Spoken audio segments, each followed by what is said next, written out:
Chemical coordination के अंदर hormones, endocrine glands, feedback mechanism, positive negative तो हेडिंग्स हैं, पर ये चैप्टर इंक्लूड है। और चलो ये पीएमसी का सिलेबस जाहिर हुआ है, तो ये जीटी का सिलेबस है। सब जो हम नर्वस कोऑर्डिनेशन जो पढ़ चुके हैं ना, वो जीटी का सिलेबस है, ठीक है। जो नेक्स्ट आपकी जीटी होगी, शायद अनाउंस भी हो चुकी है, तो उसके अंदर जो है ये नर्वस कोऑर्डिनेशन जो भी, ये जीटी का सिलेबस है, नर्वस कोऑर्डिनेशन, ठीक है ना। इंडिविजुअल मैसेजेस तो हम नहीं कर सकते क्लास में, बता सकते हैं सबको, प्लस ग्रुप के अंदर डेट वगैरह भी आ गई है, तो डेली बेसिस पे आप क्लास अटेंड किया करें। जिनको नहीं पता होता है जीटी का सिलेबस क्या है, तो पता चल जाएगा, ठीक है ना। आपको तो बताया स्टूडेंट्स को, पर कुछ ऐसे अभी तक उनको नहीं बताया कि जीटी का सिलेबस क्या है। एक लाइक बिग क्वेश्चन है। केमिकल कोऑर्डिनेशन, जैसे you know very well, nervous coordination के साथ थोड़ा कंपेयर करें। नर्वस कोऑर्डिनेशन न्यूरॉन्स के जरिए हो रही थी, एक जगह का मैसेज दूसरी जगह तक जा रहा था, कम्युनिकेशन हो रही थी। किसके थ्रू हो रही थी? न्यूरॉन के जरिए। एक जगह का मैसेज दूसरी जगह तक जा रहा था, किसके जरिए जा रहा था? न्यूरॉन के जरिए। Such coordination is called nervous coordination. पर वही अगर काम एक केमिकल के जरिए हो, न्यूरॉन के जरिए नहीं, एक केमिकल के जरिए, सेल्यूलर ऑर्गेनिज्म होते हैं, एक सेल और दूसरे सेल के दरमियान कम्युनिकेशन में रहना बहुत ही जरूरी होता है। टाइमली कौन सा मैसेज जिस सेल को देना है, तो उसके लिए एक जाहिर है एक मीडिएटर की जरूरत पड़ती है, एक मैसेंजर की जरूरत पड़ती है, एक केमिकल की जरूरत पड़ती है। एक तो हुआ नर्वस कोऑर्डिनेशन, दूसरा जो है chemical coordination. Nervous coordination short duration होती है, थोड़ी देर के लिए होती है, क्विक होती है, उसके इफेक्ट्स भी थोड़ी देर के लिए होते हैं। जैसे फॉर एग्जांपल नर्वस कोऑर्डिनेशन, हम एक वेरी लेमेंस एग्जांपल लेते हैं कि भाई फिंगर को मूव करना है, क्या ये हमेशा के लिए तो फिंगर ऐसे मूव तो नहीं होती रहेगी। केमिकल कोऑर्डिनेशन के अंदर कुछ ऐसी बॉडी के अंदर ग्रोथ है, डेवलपमेंट है, तो उन हवाले से कुछ ऐसे केमिकल्स की जरूरत पड़ती है जिनके कम्युनिकेशन करने के बाद उसके लॉन्ग टर्म के इफेक्ट्स हों। लॉन्ग टर्म के भी इफेक्ट होते हैं इस केमिकल कोऑर्डिनेशन के, हार्मोन्स के जरिए जिससे हम कहेंगे। तो एक तो बात ये हुई कि कोऑर्डिनेशन का पर्पस ये है कि डिफरेंट बॉडी पार्ट्स के दरमियान कम्युनिकेशन जो होती है, सेल टू सेल उनकी एक्टिविटीज को रेगुलेट करने के लिए केमिकल्स की जरूरत पड़ती है, उन्हें हम कहते हैं chemical coordination. Cell to cell communication is crucial to the control of movement, growth, reproduction and maintenance of homeostasis. तो सिंपल वर्ड्स में हम कहेंगे कि ये सब केमिकल कोऑर्डिनेशन के जरिए ही होता है सब कुछ। रिप्रोडक्शन है,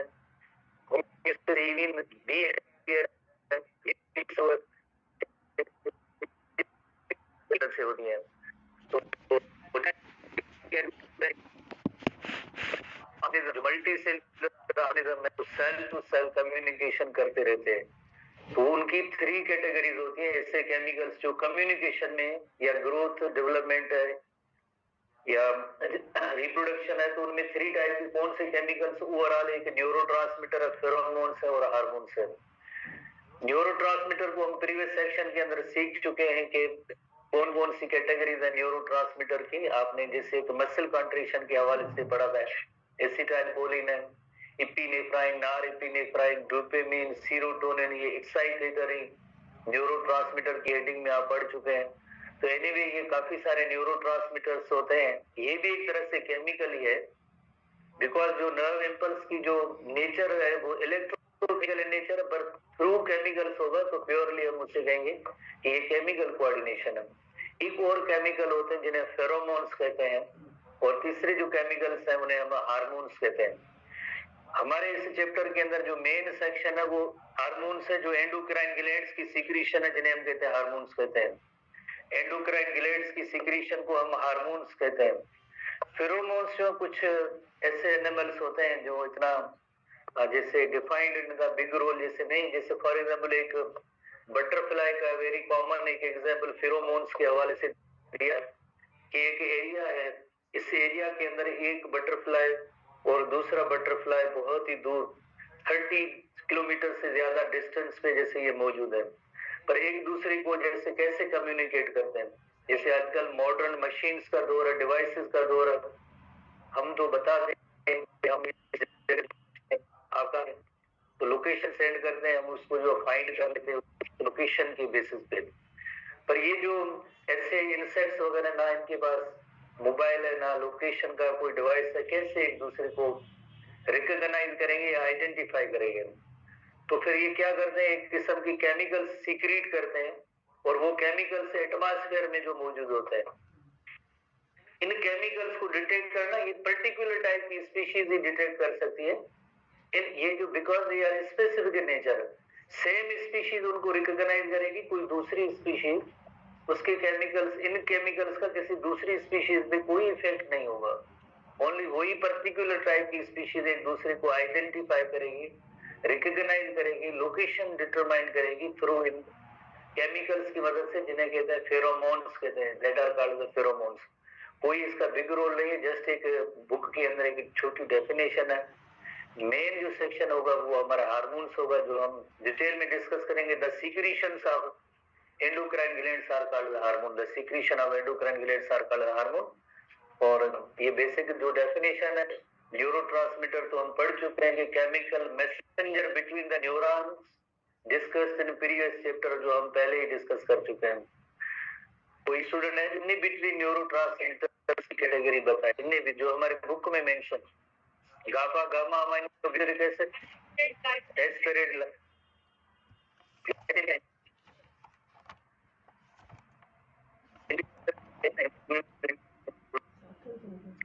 बुक में नहीं है, ग्लूटामेट का एक एक्साइटेटरी, दूसरी इनहिबिटर, जो न्यूरोट्रांसमीटर है जिनका रोल हम पढ़ चुके हैं, वही सेम बात है कि न्यूरोट्रांसमीटर क्या फंक्शन या रोल प्ले करते हैं। और फेरोमोन्स की जस्ट एक छोटी सी डेफिनेशन है, कोई फर्दर इसका सेक्शन नहीं है।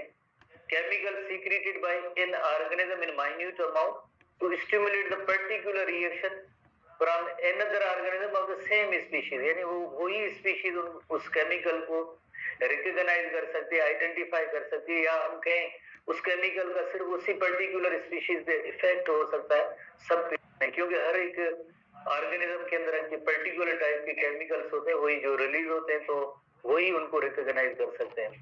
और हार्मोन्स जो chemical messengers secretion of endocrine glands are called hormones. तो हार्मोन सेक्शन को हम सीखते हैं कि हार्मोन क्या होता है। हार्मोन सबसे पहले, जैसे यू नो वेरी वेल, आप एक ग्लैंड की डेफिनेशन नोट करेंगे। ग्लैंड किसे कहते हैं? सीक्रेशन या जूस प्रोड्यूसिंग स्ट्रक्चर होती है, उसे हम कहते हैं ग्लैंड कहते हैं। सीक्रेशन और juice producing structure is called gland.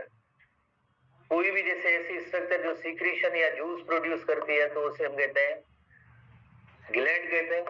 जो ग्लैंड सेल्स भी हो सकते हैं, टिश्यूज भी हो सकते हैं, या कोई ऑर्गन भी हो सकता है, कोई भी जैसे ऑर्गन भी हो सकता है, जैसे फॉर एग्जाम्पल उसे हम ग्लैंड कहते हैं। ग्लैंड की जैसे दो कैटेगरीज होती है डक्ट की हवा से, एक होते हैं डक्ट ग्लैंड, एक होते हैं डक्ट ग्लैंड होते हैं। डक्ट ग्लैंड, डक्ट का मतलब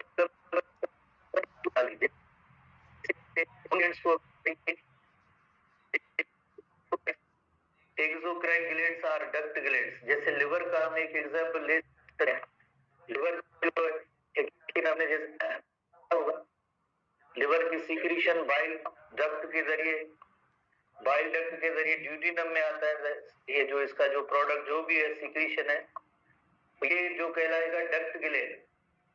डक्ट ग्लैंड यानी उनकी सीक्रेशन डायरेक्टली एक जगह से दूसरी जगह तक जा रही है, थ्रू डक्ट जा रही है, थ्रू ट्यूब जा रही है, वेसल जा रही है। तो ऐसे ग्लैंड्स को हम कहेंगे डक्ट ग्लैंड। मतलब उनकी सीक्रेशन जो होगी उसको ट्रांसपोर्ट होने के लिए किसी डक्ट की जरूरत नहीं है। फॉर एग्जांपल ये एक सेल है जो एंडोक्राइन सेल है, ये अपने सीक्रेशन या हार्मोन जैसे प्रोड्यूस कर रहा है, ये हार्मोन प्रोड्यूस कर रहा है। अब इन हार्मोन्स को, सीक्रेशन को, इन केमिकल्स को एक जगह से दूसरी जगह तक जाने के लिए किसी डक्ट की जरूरत नहीं है। दे directly inter into the blood stream, ताकि उनका एक्शन होगा। एक स्पेसिफिक टारगेट सेल होगा, टारगेट सेल होगा, उस पे जाके इनका एक्शन होगा। तो ये कहाँ जैसे ट्रांसपोर्ट होते हैं, किसके थ्रू ट्रांसपोर्ट होते हैं? ये ब्लड के जरिए थ्रू ट्रांसपोर्ट होते हैं, सर्कुलेशन के जरिए ट्रांसपोर्ट होते हैं। एंडोक्राइन जिसे हम हार्मोन, ये हार्मोन है। और हार्मोन जो आपको बताएं कि डायरेक्टली जो ब्लड स्ट्रीम में इंटर हुए, ब्लड स्ट्रीम में इंटर होने के बाद टाइप का कोई टारगेट सेल होगा, उस पे जाके इसका कोई इफेक्ट होगा। तो इस हम कहेंगे कि हम सारे endocrine endocrine glands, ductless glands होते हैं, एंडोक्राइन ग्लैंड्स, एंडोक्राइन ग्लैंड्स और डक्टलेस ग्लैंड। एंडोक्राइन ग्लैंड्स के पास कोई भी डक्ट वगैरह नहीं होता है, उनकी सीक्रेशन जैसे हार्मोन पे वो डायरेक्टली ब्लड स्ट्रीम में इंटर होता है और उसका हार्मोन का एक पर्टिकुलर एक स्पेसिफिक टारगेट सेल होगा, उसी पे जाके उसका एक्शन होगा। रिमेनिंग बॉडी के अंदर जैसे जितने भी सेल्स होते हैं उन पे हार्मोन का कोई भी इफेक्ट नहीं होता है। एक हार्मोन का पर्टिकुलर एक टारगेट होता है, उसी पे उसका एक्शन होता है। तो हम कहेंगे ये जो है साइट ऑफ प्रोडक्शन है, site of production of hormone है, site of production of hormone है। हार्मोन की प्रोडक्शन की जगह एक है और ये है इसका site of action, site of action. इस जगह पे इस हार्मोन अपना जो एक्शन दिखाता है या कोई भी इसका जो फंक्शन होता है हार्मोन का, वो कोई दूसरा सेल होगा away from the site of production. ऐसे नहीं कि उसी जगह पे उसका action, away from the site of action होता है। ब्लड स्ट्रीम के जरिए वो ट्रांसपोर्ट होता है पर्टिकुलर टाइप की, स्पेसिफिक टाइप के। टारगेट का मतलब भी होता है जैसे स्पेसिफिक या पर्टिकुलर एक मखसूस किस्म का जो सेल होगा, उसी पे जाके उसका एक्शन होगा हार्मोन का। तो इस तरह से जो हार्मोन की वर्किंग होती है। तो बाय डेफिनेशन हम पढ़ेंगे ये केमिकल मैसेंजर्स है, हम इन्हें कहेंगे ये केमिकल मैसेंजर्स है, क्योंकि एक जगह मैसेज ला रहे हैं, केमिकल मैसेंजर्स है, केमिकल मैसेंजर्स है, केमिकल मैसेंजर्स हैं जिनका काम होता है एक जगह का दूसरी जगह तक लेके जाना। पर वो मैसेज किसके जरिए वो जा रहा है, ब्लड स्ट्रीम के जरिए जो मैसेज जा रहा है, मैसेंजर जा रहा है। तो इसे हम कहेंगे कि ये केमिकल टाइप की कोऑर्डिनेशन किसके थ्रू थ्रू हुई, हार्मोन्स की हुई, तो हम उसे कहेंगे ये केमिकल कोऑर्डिनेशन है। अभी क्वेश्चन है कि वाई पर्टिकुलर टाइप के जो सेल्स होते हैं वही उनका टारगेट होता है, कोई दूसरा टारगेट क्यों नहीं होता है। तो उसको हम एक छोटी इलस्ट्रेशन के जरिए यहाँ पे थोड़ा सा नोट करते हैं। जैसे फॉर एग्जाम्पल ये हार्मोन प्रोड्यूसिंग सेल है और उसने जैसे फॉर एग्जाम्पल ये हार्मोन प्रोड्यूस किए, ये हार्मोन प्रोड्यूस किए और ये हार्मोन जो है कहाँ जा रहे हैं, अब ये हार्मोन जाएंगे ब्लड स्ट्रीम में, ब्लड स्ट्रीम में जाके इंटर होंगे हार्मोन्स, ब्लड स्ट्रीम में, ब्लड स्ट्रीम में हार्मोन्स जाएंगे। हार्मोन्स ब्लड स्ट्रीम में जाने के बाद जैसे they are transported through blood stream, blood stream के जरिए जैसे ट्रांसपोर्ट आगे होंगे और एक पर्टिकुलर टाइप का जो इसका सेल होगा वही उस पे जो इसका एक्शन होगा, बाकी रिमेनिंग जो सेल्स होते हैं उन पे कोई भी एक्शन नहीं होगा। तो उसका रीजन क्या है, उसका रीजन होता है जैसे एक रिसेप्टर होना, जैसे अगर रिसेप्टर अगर होंगे उधर तो उस सेल पे उसका एक्शन होगा, अगर रिसेप्टर उस हार्मोन के नहीं होंगे तो उस सेल पे कोई भी एक्शन नहीं होगा। प्लाज्मा मेम्ब्रेन के साथ जैसे रिसेप्टर मॉलिक्यूल, तो अगर हम जैसे इन दो सेल्स का एग्जांपल लेते हैं कि ये जैसे सेल और ये सेल 2 है, तो इस हार्मोन का किस सेल पे इफेक्ट होगा, तो आप आसानी से बता सकते हैं कि इधर जो है सेल नंबर 1 पे इफेक्ट हो सकता है या 2 पे, सेल नंबर 2 पे इफेक्ट हो सकता है। कैसे कैसे आपको पता चला कि ये सेल नंबर 2, बिकॉज इसके जो रिसेप्टर की जो स्ट्रक्चर होती है वो कॉम्प्लीमेंटरी होनी चाहिए हार्मोन के साथ। जैसे फॉर एग्जांपल ये हार्मोन है, अब इस रिसेप्टर के साथ ये बाइंड हो सकता है, उसकी स्ट्रक्चर इस तरह की है, ये रिसेप्टर इसके साथ जो है बाइंड होगा। अब ऐसा रिसेप्टर जो इसकी जो मौजूद है जिसमें ये हार्मोन इसके साथ बाइंड नहीं हो सकता है। तो रीजन ये हुआ कि एक पर्टिकुलर टाइप का जो हार्मोन, उसका जो पर्टिकुलर टाइप की साइट ऑफ एक्शन होती है उसी पे जो उसका एक्शन होगा। बाकी मीनिंग अगर जैसे जितने भी सेल्स हैं बॉडी के अंदर, जितने भी सेल्स हैं सर्कुलेशन में हार्मोन्स मौजूद है, पर उस हार्मोन का किसी भी टारगेट पे जैसे उसका एक पर्टिकुलर टारगेट के अलावा बाकी और कोई टारगेट नहीं होगा। रीजन होता है उनके यहाँ रिसेप्टर। पढ़ेंगे आगे कुछ ऐसे हार्मोन्स होते हैं जिनके रिसेप्टर प्लाज्मा मेम्ब्रेन में होते हैं, कुछ ऐसे भी होते हैं साइटोप्लाज्म या न्यूक्लियस में भी उसके रिसेप्टर होते हैं। उस हार्मोन के रिसेप्टर के साथ जब हार्मोन जब तक बाइंड नहीं करेगा तो टारगेट सेल पे कोई भी एक्शन नहीं होगा। भले ब्लड स्ट्रीम में फ्लो करते रहे ये हार्मोन, सर्कुलेशन में आए, पर इफेक्ट उस सेल पे होगा जिस पे रिसेप्टर उस हार्मोन के होंगे, वरना कोई भी एक्शन नहीं होगा, वरना कोई भी एक्शन नहीं होगा। हर हार्मोन का कोई ना कोई एक टारगेट होता है। जैसे आप पढ़ेंगे आगे थोड़ी सी ऐसी आप लिस्ट बना के, जैसे हार्मोन उसका नेम क्या है, साइट ऑफ उसकी प्रोडक्शन क्या है, कहां से वो प्रोड्यूस होता है, और उसकी जो टारगेट जो साइट ऑफ टारगेट क्या है या टारगेट सेल क्या है सिंपली। तो ये इस पैटर्न में आप पढ़ेंगे तो आपको थोड़ा सा एमसीक्यू वगैरह सॉल्व करने में मदद मिलेगी, आपको थोड़ी सी मदद मिलेगी। जैसे फॉर एग्जाम्पल एक हार्मोन है इंसुलिन, तो इंसुलिन हार्मोन है कौन प्रोड्यूस करता है, जैसे पैंक्रियाज के बीटा सेल, टारगेट सेल्स क्या होते हैं इसके, जैसे मसल्स होती हैं, ठीक है, और मसल्स जिसमें आपको पता है कि insulin glucose is converted into glycogen. तो इसी तरह से हर एक कोई हार्मोन होगा, उसकी साइट ऑफ प्रोडक्शन और उसकी एक टारगेट सेल या जहां भी उसका एक्शन हो सकता है, ऐसे पैटर्न में क्वेश्चन वगैरह आते रहते हैं। तो बेसिकली जैसे अब हम देखेंगे कि इनकी नेचर क्या है, क्योंकि ये केमिकल मैसेंजर है, केमिकल कोऑर्डिनेशन है, तो इसकी केमिकल नेचर भी होनी चाहिए ना कि हार्मोन किसके बने हुए हैं, तो उसे हम कहते हैं केमिकल नेचर। केमिकल नेचर का मतलब है hormones are composed of which chemical, chemically उस किस चीज के बने हुए हैं, तो उसे हम कहते हैं केमिकल नेचर कहते हैं। केमिकल नेचर के हवाले से दो ब्रॉडर कैटेगरीज में हम इनको डिवाइड कर सकते हैं। एक जैसे प्रोटीन्स इन नेचर होते हैं, और प्रोटीन्स के हवाले से अगर देखा जाए तो एक जैसे short chain of amino acid जो पेप्टाइड्स या प्रोटीन्स हैं, long chains of amino acid, और एक single amino acid modified amino acid जिसे हम अमाइन कहते हैं। दूसरी जो कैटेगरी है हम वो रिपीट करते हैं, और रिपीट हवाले से जो खास तौर पे जो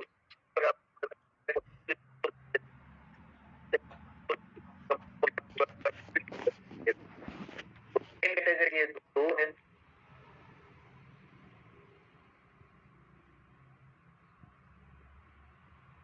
आपको देखने में नहीं आ रहा है, कोई और इश्यू है काम से? इन दो हार्मोन्स के अलग अलग एक्शन होते हैं, उनको जरा सीखते हैं कि हाउ हार्मोन्स वर्क, फिर उसके बाद एसटीबी बुक की तरफ आते हैं। दोनों का जो एक्शन है वो अलग अलग होता है।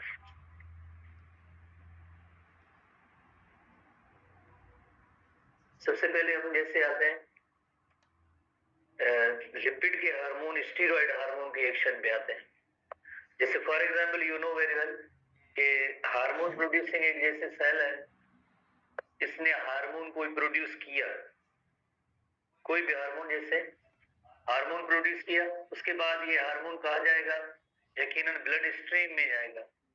ब्लड स्ट्रीम में जाएगा तो उसका एक टारगेट होता है, उसी टारगेट पे आके उसका एक्शन होता है, अदरवाइज किसी दूसरे सेल में कोई भी उसका एक्शन नहीं होता है।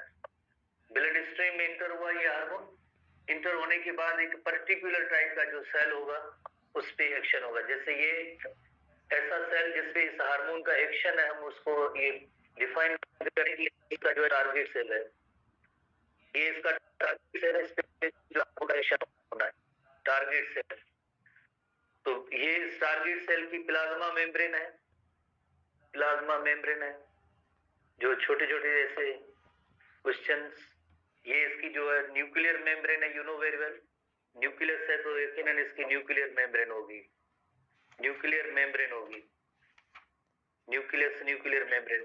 तो अब हार्मोन का एक्शन किस तरह से, सबसे पहली कैटेगरी में हम आते हैं जो लिपिड की कैटेगरी, हम उस पे आते हैं। लिपिड के जो हार्मोन है, लिपिड इन नेचर है, उसका एक्शन क्या होगा। लिपिड इन नेचर ये हार्मोन तो है, पर इसकी जो केमिकल नेचर है वो लिपिड इन नेचर है।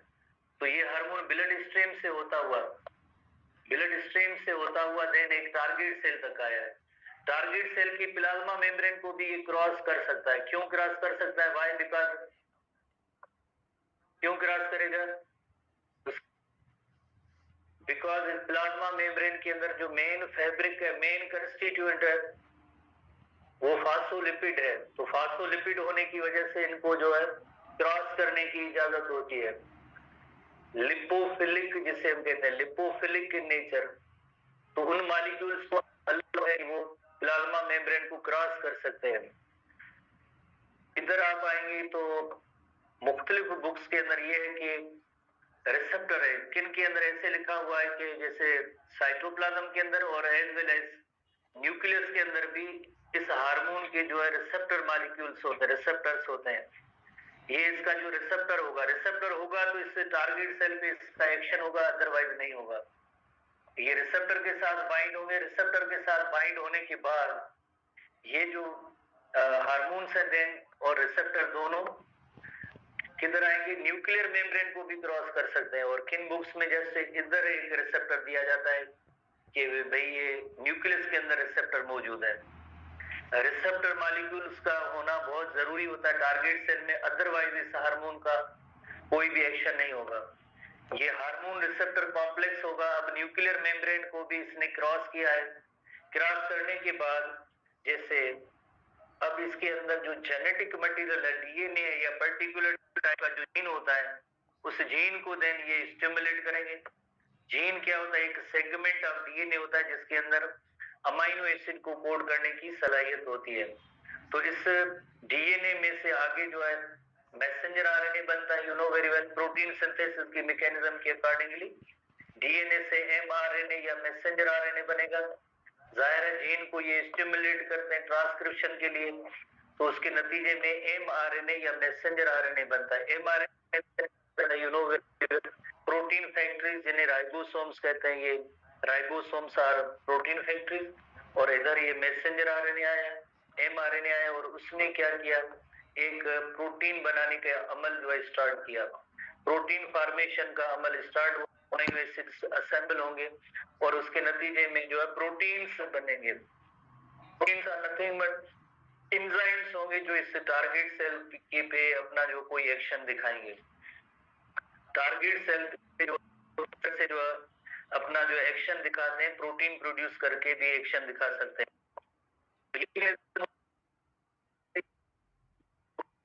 ये मैकेनिज्म होती है लिपिड हार्मोन क्या होने से टारगेट सेल के भी इंटर होता है। अब हम आते हैं प्रोटीन हार्मोन्स की तरफ। प्रोटीन हार्मोन का एक्शन किस तरह से होता है? वही सेम आखिर में जो टारगेट सेल की तरफ आते हैं। जैसे ये टारगेट सेल है, टारगेट सेल इस पे जैसे हम नोट करते हैं कि ये for example hormone producing cell है। हार्मोन प्रोड्यूसिंग सेल, इसने हार्मोन प्रोड्यूस करना होता है और ब्लड स्ट्रीम के जरिए इंटर हुए, ब्लड स्ट्रीम के जरिए इंटर होने के बाद टारगेट सेल तक आएंगे और टारगेट सेल में इसका किस तरह से एक्शन होगा टारगेट सेल पे। ठीक है, ये इसके जो हार्मोन है जो प्रोटीन्स इन नेचर है, for example proteins in nature है। प्रोटीन्स में पेप्टाइड भी हो सकते हैं, अमाइन भी हो सकते हैं, जो ओवरऑल जैसे हम कहेंगे ये प्रोटीन्स इन नेचर है। तो ये हार्मोन कभी भी टारगेट सेल के अंदर जो है इंटर नहीं होंगे, अंदर इंटर नहीं होंगे।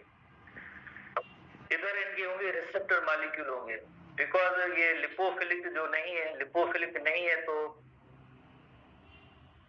इंटर होने की, सेल की टारगेट सेल के अंदर इंटर होने की इनको इजाजत अब नहीं है। अब जैसे इधर ही प्लाज्मा मेम्ब्रेन के अंदर रिसेप्टर होते हैं, उनके साथ ये बाइंड करेंगे।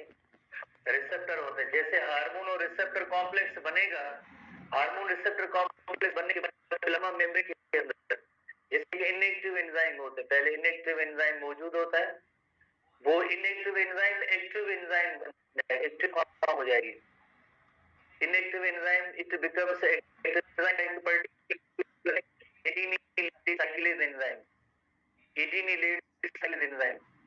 Enzyme का नेम है adenylate cyclase enzyme। Plasma membrane के अंदर होगा adenylate cyclase enzyme।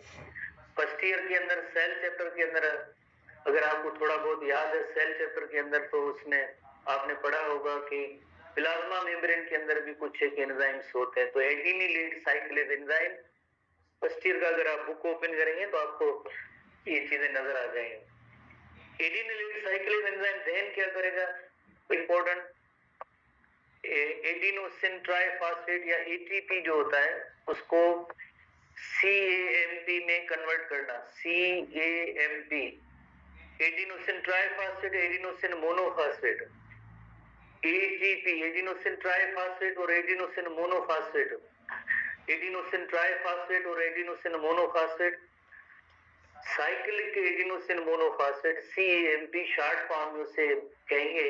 CAMP short form में ऐसे याद करना जरूरी होता है। और CAMP cyclic adenosine monophosphate, it works as a second messenger.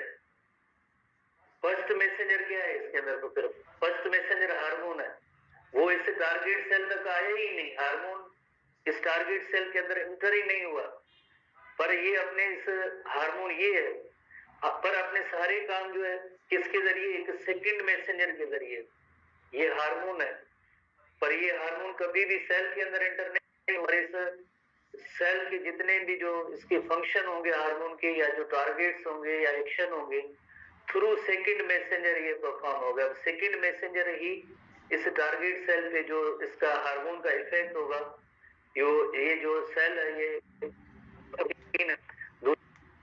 जो एक्शन है इस हार्मोन का इस सेकंड मैसेंजर के जरिए होगा।